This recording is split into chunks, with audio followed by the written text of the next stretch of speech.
प्यारे बच्चों, कक्षा 10वीं का एक प्रश्न आपके स्क्रीन पर दिखाई दे रहा है। यह है आवर्ती जमा खाता का बैंकिंग चिप, है ना। अध्याय 8 बैंकिंग का एक प्रश्न है। लिखा है, पुनीत ने एक बैंक शाखा में 2 वर्ष के लिए 300 रुपये प्रति माह का एक आवर्ती जमा खाता खोला। 4% वार्षिक ब्याज की दर से उसे बैंक द्वारा कितनी धनराशि प्राप्त होगी। हमेशा प्रश्न को अच्छे से पढ़ लें। एक बार समझ नहीं आ रहा तो दूसरी बार अवश्य पढ़ें। क्या पूछा गया है और क्या दिया गया। तो सबसे पहले हम क्या दिया गया उसे लिखेंगे। दिया गया है ना। सबसे पहले देखिए 300 रुपये प्रति माह जमा करता है ना। इसे हम महीने में जमा करता है तो मासिक जमा राशि लिखेंगे और इसे हम पी से व्यक्त करते हैं और इसकी मूल्य है 300 रुपये। इसके बाद आता है यहाँ पर 2 वर्ष के लिए, है ना। तो समय यहाँ पर लिखते हैं समय, और इसको हमेशा माह में जमा किया जाता है। माह की संख्या के रूप में लिखा जाएगा। क्योंकि समय हमें किस में दिया गया है, देख पा रहे हैं 2 वर्ष, यानी वर्षों में दिया गया है। तो यहाँ पर वर्ष को माह में बदलना पड़ेगा। क्योंकि पैसा माह में जमा किया जा रहा है तो संख्या भी माह में होनी चाहिए।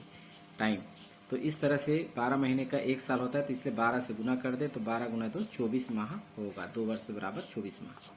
ठीक है, इस तरह से हम इसको बना सकते हैं। यहाँ पर इसके बाद देखें आगे।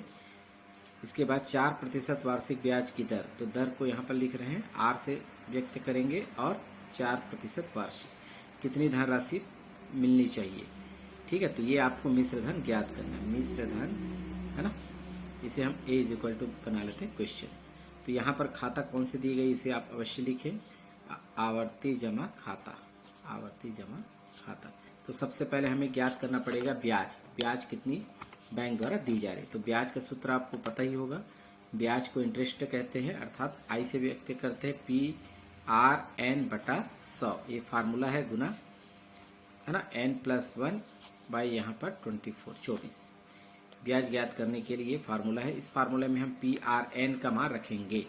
ठीक है, तो आई यानी ब्याज के बराबर P का मान अर्थात 300 रुपये है। मासिक जमा राशि यहाँ पर देख रहे हैं स्क्रीन पर, 300 रुपये लिखेंगे, गुना R का मान कितना है 4 और N का मान कितना है 24 माह, बटा कितना है यहाँ पर 100, गुना है। फिर यहाँ पर देखेंगे कोष्टक में n+1 है, तो N का मान कितना है 24 में 1 जोड़ेंगे और बटा क्या है नीचे में 24।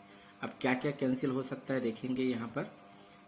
तो यहाँ पर देखिए 2 शून्य नीचे 2 शून्य ऊपर, ये कैंसिल हो गया। 24 यहाँ पर ऊपर में है, 24 नीचे, ये 24 इसके साथ कैंसिल नहीं हो क्योंकि इसको पहले जोड़ना पड़ेगा। ठीक है, ध्यान रखेंगे।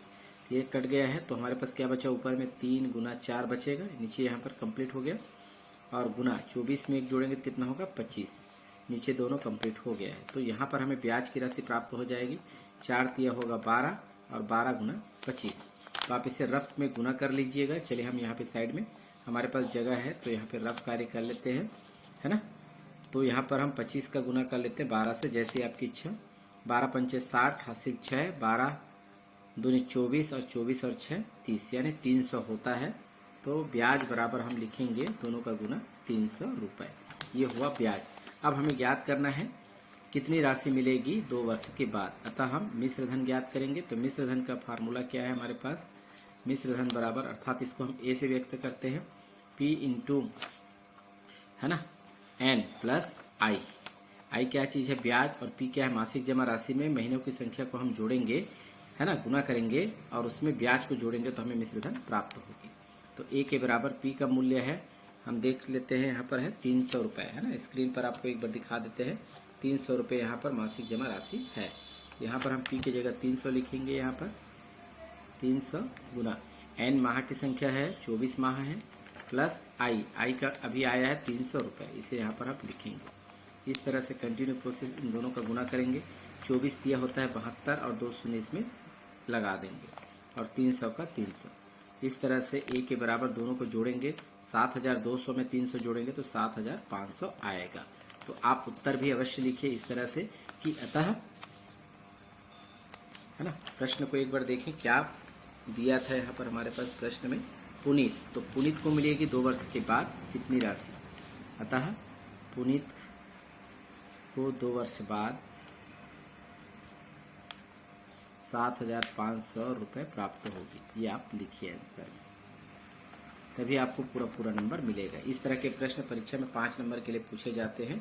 यदि आपको वीडियो अच्छा लगे तो आप बिल्कुल इसे सब्सक्राइब कर लीजिए। आने वाले समय में नए नए प्रश्न आपको देखने के लिए मिलेंगे। ठीक, धन्यवाद।